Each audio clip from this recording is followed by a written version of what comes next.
¿qué tal? Hoy vamos a meternos de lleno en uno de los eventos que, literalmente, partieron la historia de Occidente en dos, la Reforma Protestante.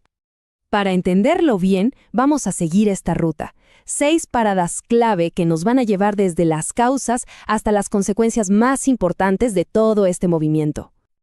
Bueno, empecemos por el principio. Para entender la Reforma, primero tenemos que viajar un poco en el tiempo, a finales de la Edad Media. La Iglesia Católica, que era el centro de todo, estaba metida en una crisis de legitimidad bastante seria. Y fíjense, lo interesante aquí no es solo una causa, sino cómo todo se conectó. Era como una tormenta perfecta.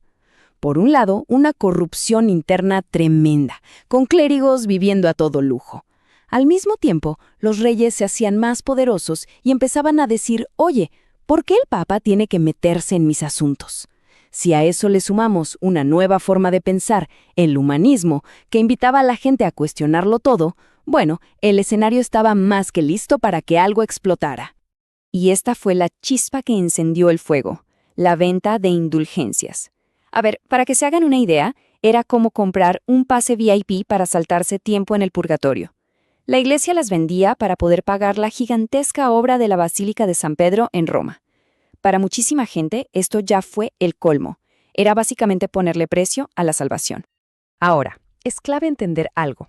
Martín Lutero no apareció de la nada. No fue el primero en alzar la voz. Mucho antes que él, ya había gente muy valiente señalando que las cosas en la Iglesia no andaban nada bien. Y miren esta línea de tiempo, es súper clara. Tipos como John Wycliffe en Inglaterra, que se atrevió a traducir la Biblia al inglés para que la gente común la entendiera, o Jan Hus, en lo que hoy es la República Checa, que criticó la corrupción y las indulgencias un siglo antes que Lutero. Claro, ambos pagaron un precio altísimo por su osadía, pero dejaron una semilla plantada.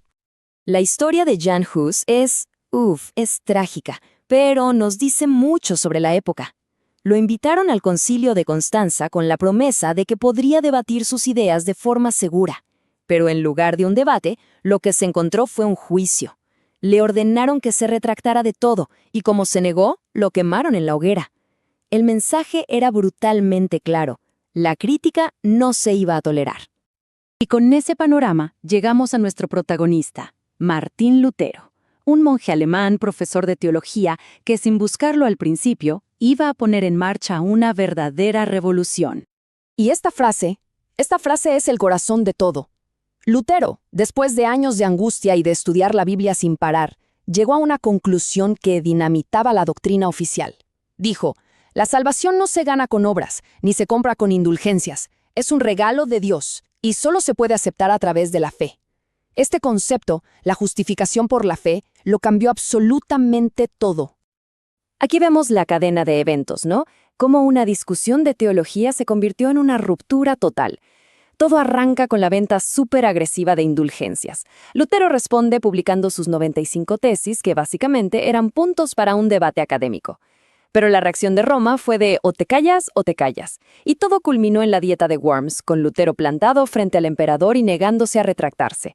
Después de eso, la excomunicación era solo cuestión de tiempo. O sea, lo que Lutero proponía era en esencia un cristianismo diferente, de vuelta a lo básico, la fe personal y la Biblia. Se quitaban todos los intermediarios, la jerarquía de obispos y papas, el culto a los santos, la mayoría de los sacramentos. Y lo más importante, tradujo la Biblia al alemán para que cualquiera pudiera leerla directamente, sin que nadie se la tuviera que interpretar. Y bueno, las ideas de Lutero, fueron como pólvora. Se esparcieron por Europa a una velocidad increíble. Y claro, en cada lugar, otros reformadores las tomaron y las adaptaron a su manera, creando diferentes ramas del protestantismo. Este cuadro es genial porque nos ayuda a poner las cosas en orden. Tenemos a Lutero en Alemania, enfocado en la salvación por la fe. Luego está Juan Calvino en Suiza, que introduce una idea mucho más radical, la predestinación. Y por otro lado, en Inglaterra, tenemos al rey Enrique VIII, que rompe con Roma no por teología, sino por un asunto político y personal de querer divorciarse. 3 caminos muy distintos que nacieron de la misma ruptura. Hablemos un segundo de la predestinación, porque es una idea fuerte. Para Calvino, Dios, en su poder absoluto, ya decidió desde antes de la creación del mundo quién se salva y quién no. Es como si hubiera una lista cósmica de invitados VIP al cielo, cerrada desde el principio, y nada de lo que hagas en tu vida puede cambiarla. Y el caso de Inglaterra fue, muy distinto. Enrique VIII quería anular su matrimonio con Catalina de Aragón para casarse con Ana Bolena y tener un heredero hombre. El Papa le dijo que no, y la solución de Enrique fue simple: pues me independizo. Con el acta de supremacía, se nombró a sí mismo cabeza de la Iglesia de Inglaterra. Fue una reforma que vino desde el poder político, no desde un debate de fe. Ok, ya vimos cómo empezó todo. Ahora, veamos las consecuencias, el verdadero terremoto que esto significó para Europa, cuyas réplicas, de hecho, las sentimos hasta hoy. Este gráfico, habla por sí solo, ¿no? La unidad religiosa de Europa Occidental, que había durado casi 1000 años, se rompió para siempre. El continente quedó dividido, un norte que se hizo mayoritariamente protestante y un sur que se mantuvo católico. Y las consecuencias a largo plazo fueron gigantescas, de verdad. Por un lado, un siglo de guerras de religión terribles. Pero también pasaron otras cosas. La Biblia llegó a manos de millones de personas en su propio idioma, lo que ayudó a que más gente aprendiera a leer.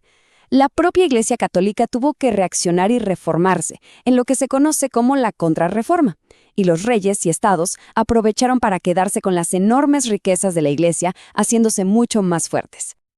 Ok, hemos visto un montón de información, pero si tuvieran que quedarse con lo absolutamente esencial, con lo que sí o sí hay que saber para entender la Reforma Protestante, serían estos 3 puntos. Esto hay que grabárselo a fuego. Primero, el detonador. La causa inmediata fue la venta de indulgencias. Segundo, el protagonista y su acción clave. Martín Lutero clavando sus 95 tesis.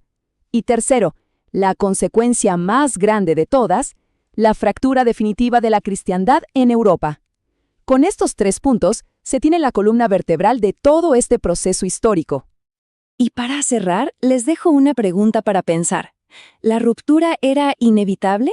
O sea, si la Iglesia hubiera escuchado las críticas y se hubiera reformado a tiempo, ¿se podría haber evitado esta división que dio forma a la Europa moderna? Una pregunta que sigue generando debates hasta hoy. Gracias por acompañarnos en este recorrido. Mentora Academias, tu futuro empieza aquí.